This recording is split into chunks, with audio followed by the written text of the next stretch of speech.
Thank you, Patsy, for that wonderful introduction. And now everyone knows I'm a puppy dog.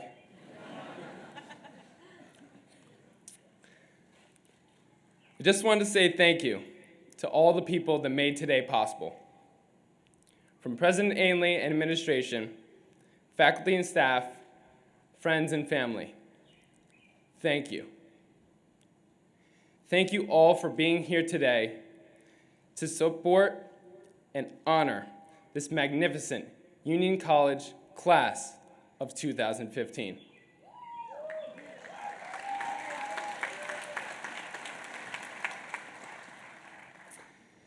I first arrived on campus in 2010. It was assumed I'd graduate with the Union College class of 2014. So I'm sure you're all wondering, how does a fifth-year student come to be the commencement speaker for the class of 2015? Allow me to explain. As I was preparing to return for my senior year 2 summers ago, I had nothing but the most optimistic view for what my future held. I had recently been voted captain of the Union men's lacrosse team and figured out what I wanted to do in life. I had everything planned out. I saw myself winning a national championship in lacrosse and being selected as a first-team All-American lacrosse player. I would also then graduate from Union, follow in my father's footsteps and get a job in real estate, buy a home with a white picket fence, so on and so forth, and live happily ever after. However, life decided to throw me a curveball. Later that summer, 1 week before I returned to school, I was diagnosed with a rare form of cancer.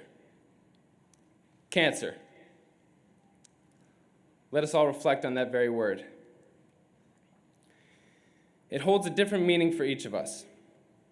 In one way or another, everyone here has most likely been affected by it, either through a friend, family, or potentially even yourself. Most people have an extremely negative association with this word. Prior to being diagnosed, I only knew cancer as a disease one had to fight. We continuously hear stories of someone seeming healthy one day and the next being told they may not have much time. My experience with cancer has changed my perspective. Cancer is simply a living thing within one's body that is trying to survive just as everything else. And just as everything else, it can take you down or build you up. For me, this was the beginning of a new life. It changed the way I see myself, my strength, my family, my friends, and everything around me. Every experience and opportunity holds more value.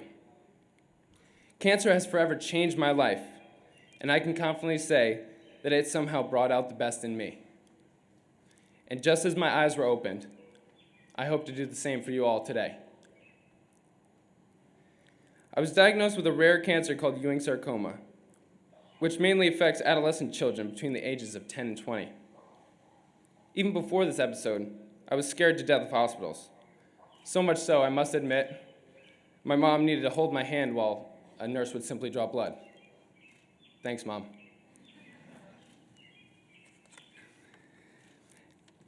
At some point, we all have experiences that change the way we think forever. For some, this may have already happened. For others, it will come later in life. It is how we deal with these times that make us the people we are. When faced with this kind of challenge, many would think, this isn't fair. But life isn't fair. Life will beat you to your knees if you are not willing to fight. Life will push you to points that you do not even think possible. And it is then when you will see not only what you are made of, but also understand what it takes. But it's not how hard we fall that counts. It's about our ability to get up and keep fighting. I know Rocky Balboa said something like that. These struggles do not have to be fought alone, and oftentimes require significant support. I could not have overcome this challenge on my own. Union has always been there for me, as it has been for you. I watched as my friends and family fought by my side. I watched as my teammates shaved their heads in support.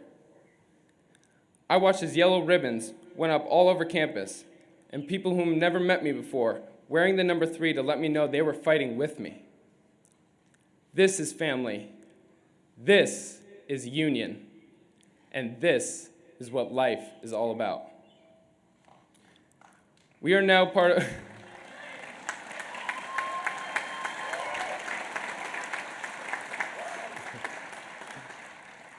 We are now part of a family that goes back more than 200 years. Throughout my experience, Union alumni from across the country, some who had graduated 30 years ago, reached out to me in support through our only connection of Union. This speaks to the tight-knit community that Union has built. As commencement speaker, the cliche ending of my speech would be for me to tell you to follow your passions and be true to yourselves. But that view begins with self and ends with self. We have been taught virtues that teach us skills and strategies that build a resume and career. However, this year I've realized that there are another set of virtues that are not focused on society. The virtues spoken at the end of one's life, such as, he was so kind, compassionate, honest, giving, and loving. These are the virtues that are much more important, and these virtues have become magnified over this past year. What I mean by this is what I have found most rewarding and deeply satisfying is not so much my accomplishments, but rather it's about those moments you can connect and lift the spirit of another human being. All I know is whatever path you choose, don't forget to breathe, be present, be appreciative, love, and take time to feel. To the class of 2015. This next chapter we all are about to take is going to be uncomfortable for everyone. However, knowing that we have a community that binds us together will make this transition, as well as the rest of life, much easier. The liberal arts education we have received here at Union has not prepared us for one particular job. The knowledge we've gained goes far beyond the classroom. And with this, the future we hold is in our hands, having been given the tools for success. We don't know right now where we will end up, or if every dream we have will become a reality. But please stay blessed, take time to create meaning, and appreciate this magical thing called life. Thank you, friends and family, teachers and staff, for being here today. Have a wonderful upcoming Father's Day, and thank you, Union.